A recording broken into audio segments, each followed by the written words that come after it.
Hey guys, welcome back to my channel. I'm Natalie. Today's video is going to be an updated Q&A video. I feel like it's been a while and there's also many more of you guys. I personally love Q&As and just getting to know the people I'm watching. So today's video is going to be just all about that. A casual sit down chatty video. I asked you on Instagram to send me some questions and many of you guys did. If you aren't, make sure to follow me there. I definitely update you guys a lot more there than I do on here, which is a little bit unfortunate, but follow me on Instagram, make sure to hit the bell button here on YouTube, and let's jump right into it. All right, I'm going to be answering the ones that I haven't answered in a long time or newer questions because I have filmed other Q&As which I'll be listing down below for you guys. They are a little bit older, but if you still want to watch them, I'll be linking them below. First question is, what are things you love and hate about your job? So YouTube is my full-time job. I've been doing YouTube for 6 to 5 years now. 2 years full-time, you could say, but to sum it all up, YouTube and social media is basically my full-time job. I feel like it's becoming a little bit more normal than before, but it is a full-time job. It didn't come easy. It didn't come right away. I didn't start YouTube and start making bank. It's definitely not that way. I feel like many people that are starting to get familiar or wanting to get into the business feel that it's going to be like night and day situation, which is not. You need a lot of dedication for YouTube and passion. I feel like there's a place for everyone in this industry, which to me is the beauty of it, because if you like plants, cars, conspiracy, home decor, makeup, fashion, you can create content for it because there's going to be people that are going to watch and like your content. So to answer the question, I do like the variety and the fact that there's a place for everyone. I also like the comfort of working for myself. I have worked regular jobs before where I didn't have the flexibility that I do have now. I don't technically hate anything, to be honest with you, aside from, let's say, the drama that is currently going on. I definitely hate that. Basically, the things that not many people see is what I hate the most, or people that aren't who they are on camera in person, because I've definitely met a few people in person that you're like, you're not the same person I followed. I don't know, I feel like some people do let it get to their heads, either the paychecks, the followers, the fame, which is not fame. We're all literally normal. But if we're being specific, that's the only thing I currently hate about my job is the drama that it's currently going on, because again, there's a place for everyone in this platform. So the competitiveness or the pettiness or like I need to do better than you kind of way is just getting in people's way of succeeding in their own lane.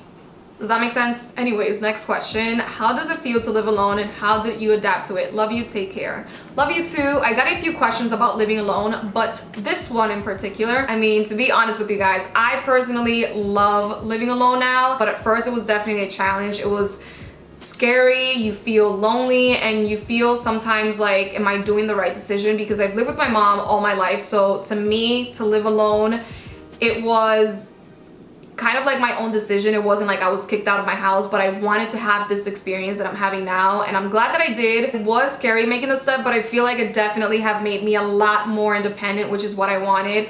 It's definitely taught me a lot when it comes to adulting, and to be specific, cooking has been the thing that I feel like it has taught me a lot, because when I used to live with my mom, I never cooked whatsoever. It's a known thing for the girl to cook in the Hispanic household, but I never liked it. Like I never wanted to cook, so I always left it to my mom, and my mom cooks amazing. But now I'm liking it more, and I was kind of sort of just thrown out there to have to learn how to cook to survive, because I mean, you can't have takeout every day. Overall, I love living alone. I feel like I adapt quickly because I'm low-key a loner. Like I enjoy being alone or having my me time. I do miss my mom and I do miss my brother and just like watching TV with them and all that, but I like my alone space. How do you meet your boyfriend? I got a few questions like that. I've answered it before on my previous Q&A, but we met on Bumble. Yes, online dating I guess works, but honestly not my favorite. I'm not going to be like, go an online date. If you live in a busy city, I feel like sure, online dating it's great. It is though very stressful, and it could get in your head not finding the partner that you're looking for, because most people aren't there for the right reasons, if you know what I mean. Has your boyfriend met your mom? And if he did, was he hella nervous? Love your channel, chica. Love you too. Someone else asked me a similar question, which is, how is the relationship between your mom and your boyfriend? So yes, they have met. He is just really great with my family. He's also really outgoing, so it wasn't nerve-wracking for him or nervous. I mean, I'm not gonna lie, the fact that we're different ethnicities sometimes makes it a challenge, but it's not nerve-wracking for him. He also speaks somewhat a little bit of Spanish. He says that he's fluent, but come on now. He studied a semester abroad, so he knows a little bit of Spanish, and he has communicated really well with my grandparents, which they don't speak an ounce of English. My mom speaks English, but my grandparents don't. So yeah. How do you manage being in a committed relationship and being a full-time influencer? I haven't even thought about that, but it is a challenge because having the job that I do or being an influencer is technically having your life out there, and not everyone you meet will want the same. I personally have kept it really private and have decided to keep it really private. Some people have, like, let's say couple channels or include their boyfriend and significant other in many videos or a lot of their content. For me personally, it was kind of like half and half. Like, I made a decision of not necessarily putting my entire private life out there. I've always kept my private life private though. If you guys have been following me for a while now, you know this. Like, I sprinkle a few of my personal things out there, but not like exploit them. He also likes his private life private. Like, he's not into social media, and I respect that, and actually really like not having a significant other that is like so obsessed with social media like I am. Give me a second. Not that I'm obsessed, by the way, but it is my job, so I feel like there should be some sort of balance where he respects what I do and understands what I do, which brings me to the point on how I balance it is basically just keeping it a balance. Like, if you go on a date, why not take a picture of the meal or what you're doing that day, but not like just exploit the relationship, because you don't have those private moments anymore, and it becomes of let's be happy because the camera's on right now. And to be honest, the main reason why I decided to make my private life private is from seeing other influencers, the way that either the relationship has ended due to social media, or the way that you notice that it's no longer because you love each other, it's because it's a business now. And I never want it to be that way, because I want my relationship to be a relationship, a partnership, and not business. Again, I always go on a run-on sentence with these questions, which is why maybe I don't make them so often. So the next question is, will you renew your apartment lease? Will you move in with your boo? I think I'm going to be renewing my apartment for another year, just because I love this apartment. I've gotten to love it. I feel like it's a perfect size currently, and I don't find a reason to move yet again. I only have 6 or 7 months here, and I personally hate moving. So I'm going to just keep making this my home for now. And will I move in with my boyfriend? We've talked about it. It's definitely something in the future, but for now we're going to be living in our own separate apartments. How have you been doing juggling work, personal time, and family time? Love you. Love you too. To answer this question very bluntly, I haven't. It's been very stressful these past few months, just like balancing it all and trying to be there for my friends, family, boyfriend, work, and also with you guys, and like being present in the moment. It's just been very, very overwhelming for me. There's currently so much going on, like great things going on, that's just been very overwhelming for me to just balance it all and be there for everyone. So I spoke a little bit more about it on a separate video, which I'll be linking down below for you guys. It's like a life update and what I've been dealing with. So if you guys want to check that out and hear a little bit more, I'll be linking it below. Would you ever get a dog or a cat? I guess a pet in general. Love you so much. Love you too. I would love to have a pet. Like, I would love to have a pet, but personally, I want to travel a lot more. So having a pet is going to be a struggle when it comes to traveling. I know it's also a lot of responsibility. I really want a dog, and Eric wants me to get a dog so badly, but I've never owned a dog or had a dog as a pet, so I don't even know how to like care for them. As silly as it sounds, I don't even know how to play with a dog, because I grew up being afraid of dogs. Now I'm fine, I overcame my fear, but I feel like training a dog, I'm going to need somebody else, and for that it's going to have to be Eric. So whenever we move in together, we might get a dog, but for now, no dog. I mentioned in my IG stories that I wanted to get a cat because I found my first rodent in my apartment. I haven't mentioned this here, but mouses and rats are my least favorite thing. I am petrified. I am just disgusted. I just hate the sound of it. Thinking about it stresses me out. They found the hole and they also patched it up, so we're good. there's nothing here, but I was thinking of getting a cat because of that like purpose, to be completely honest. I had a cat as a pet when I was little, which is the only pet I've had, and I love cats, but it's also another responsibility when it comes to traveling. They are easier to take care of and a lot more independent than dogs, but it's a lot of responsibilities, and I also go to Connecticut a lot, especially in the summer, so it's just not gonna work, not at the moment. What would you say to someone that wants to create a YouTube but is too scared? I would say start your channel now, but only start your channel if you have the right mentality for it and you are willing to dedicate a lot of time for it. Because let's say that you're making this not just for a hobby, but because you want to make it a full-time job in the long run, you need a lot of dedication and passion for it. I'm gonna be straight up here. I hate getting messages of people saying, I want to start a channel, like what do I do because I want to start making money off of it.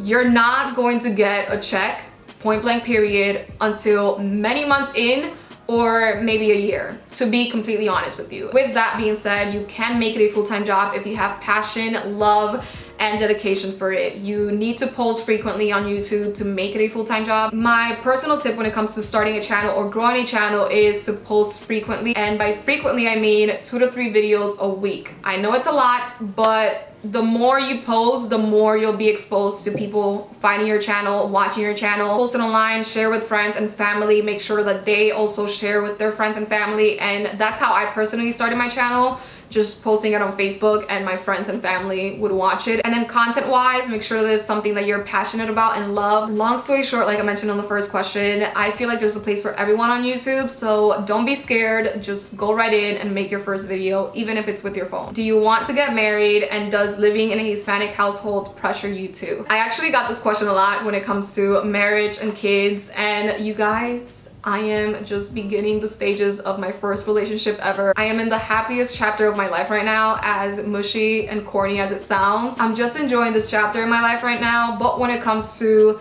Hispanic households and if it's a pressure, for sure. It's definitely like a topic that either you're here at family gatherings or from your mom or from your grandparents, your aunts, you're going to constantly get asked and kind of feel that pressure. Even when I moved, for example, my mom grew up with the mentality or wanting her daughter to get married first to then move out, but I wanted to move out and have the experience of living alone, not with like a partner just yet. She didn't really understand it in the moment because it's not what she wanted for me, but now obviously she's happy. She still wants me to get married, and it's definitely something that I would like maybe in the future. I personally, to be completely honest with you guys, I never saw it happening for me just because I never envisioned myself getting married like other little girls would. Like they would just picture themselves in their magical dress and walking down the aisle. That was never me, and it was mostly because I never have fallen in love, and it was also because I've never had the perfect example of a marriage, so it wasn't something that, oh, I want a marriage. But fast forward to now, I would like to get married at the right time with the right person. What do you do on days where it seems everything in life is going against you? Motivation. That's a really good question. I personally feel that we should be okay with having bad days and not beat ourselves to it because we're having a bad day. You woke up on the wrong foot of the bed. It's totally okay to like take a seat back and be like, okay, today's a bad day. Let it be. Like, don't beat yourself to it because it's going to make it way worse of a day. Be honest, just let it be, accept it. And what I personally do is try to do things that make me happy. For me personally, it has to be binge watch Netflix, maybe go out for a movie, buy yourself flowers, or go out for a walk. I love walks. I feel like walks are very therapeutic when it comes to a stressful day. Just breathing fresh air honestly helps a lot. And another motivation has to be maybe hanging out with friends more and talking to them about your stressful day. This stresses me out so much. Would you ever do a boyfriend tag? I know your boyfriend is private, but I feel like you're family to me, LOL. I definitely want to make a boyfriend tag. It's something that I've brought up to Eric a bunch of times, and he has said yes to it. I just feel like every single time we plan to film it, something else comes up and we just don't get to film it. I think what I'm going to do is setting up a date for us, and the date's going to be filming the boyfriend tag. So wait for it. I feel like you're frugal with your money. Life-changing saving tips, hacks, please and thanks. And then somebody else also asked, how do you juggle finances, wanting to spend money on shopping all the time? So the first one is very much true. I am very frugal when it comes to money. I personally feel like it's the way that I was raised, and I also feel like I'm always going to be frugal no matter how much money in the bank I have. Like, I'm constantly going to be saving. I'm constantly going to need more money. Saving tip or hack wise, I feel like it's important for you to save a percentage from every check. It could be half, that would be great. It could be 5%, it could be $20 from your check sometimes, but constantly taking out money and putting it aside, like not touching it whatsoever, it's going to be very helpful. When it comes to shopping, it's always deciding what you need and what is a want, because when it comes to splurging on yourself, of course, definitely go for it, but don't do it every month or every time that you go shopping. Make sure that you value what you're getting. I feel like it gives more value to something when you wait to get it than just getting it right away. I also need to learn to not feel guilty buying expensive things, because for example, the money's in the bank, but I feel guilty buying a YSL bag that I've been wanting for so long because I want to do something else with that money, like maybe saving up to buy a house. Just finding a balance of giving yourself what you work so hard for and what you deserve, and also saving for the future or bigger things. The only issue I personally have with that is that the future isn't always going to be there for us. Like, you never know, God forbid something happens.